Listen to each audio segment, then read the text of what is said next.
Salut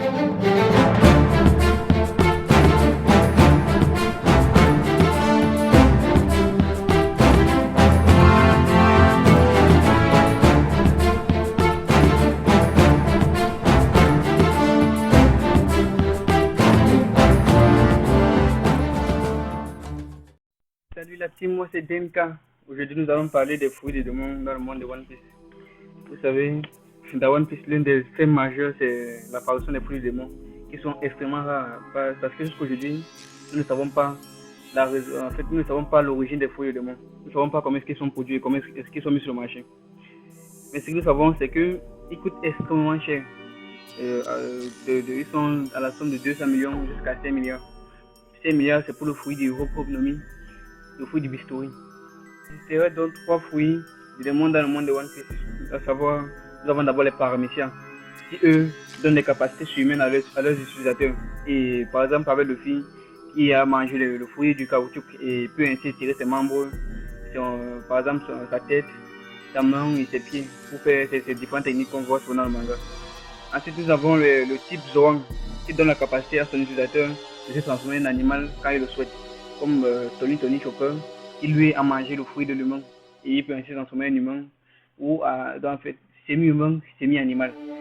Et enfin, nous avons le type le plus rare, vraiment rare parmi les types de fruits du démon, ce sont les types Logia, qui eux confèrent la capacité à leur utilisateur de se transformer en un élément naturel, de manipuler et de le produire à sa volonté. Donc vous voyez, c'est l'un des fruits vraiment très très puissant parce qu'il confère l'intangibilité à son utilisateur, c'est-à-dire il ne peut pas être touché.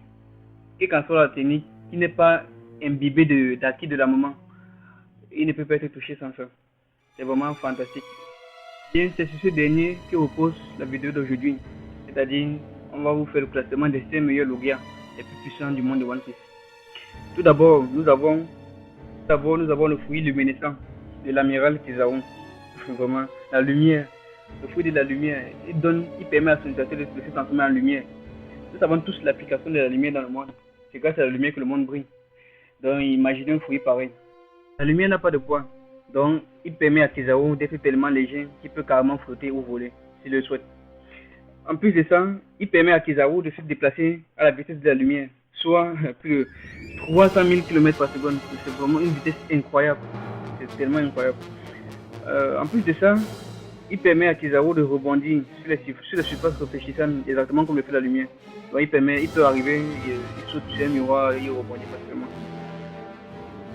Il permet à son utilisateur aussi de tirer des faisceaux d'énergie explosifs.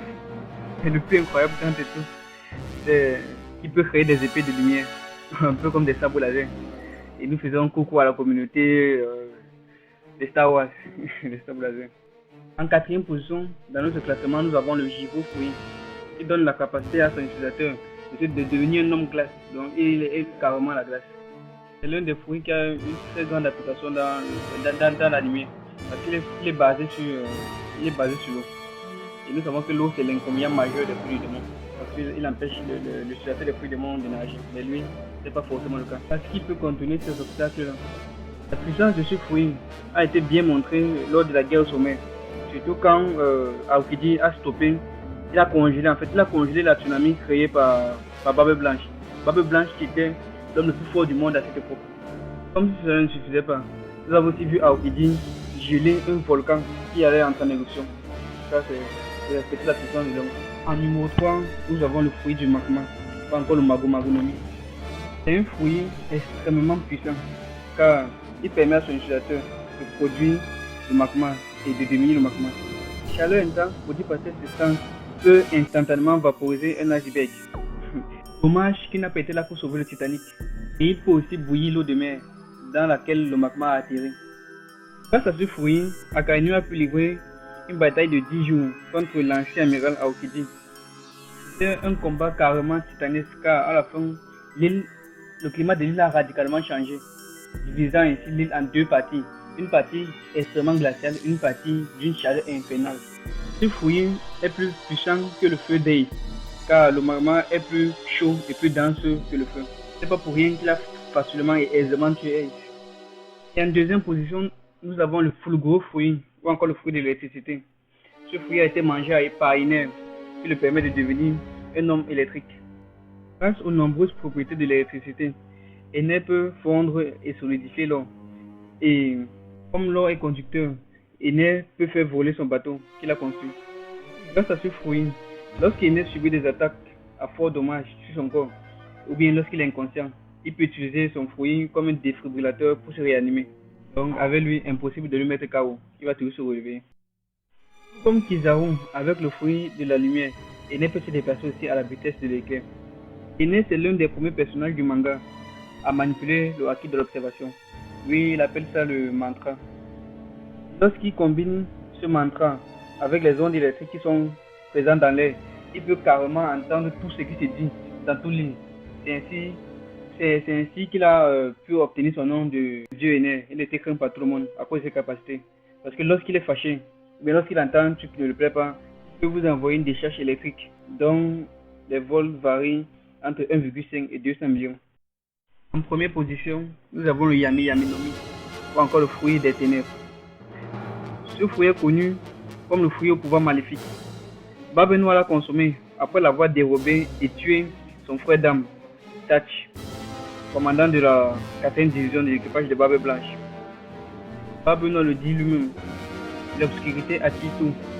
Donc ce fruit lui confère la possibilité de créer des trous noirs qui permettent d'absorber toute attaque et aplatir ses adversaires sous une immense pression.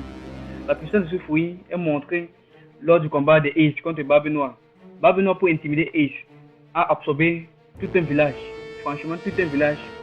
Et comme si cela ne suffisait pas, la vraie capacité, en fait, le vrai avantage de ce fruit, c'est que lorsqu'il touche un utilisateur de fruits de démon, la capacité de ce fruit est temporairement annulée. Ce qui fait que lorsqu'il se bat contre quiconque utilisateur de fruits de démon, il a l'avantage. Parce qu'il combat comme si c'était un simple nom.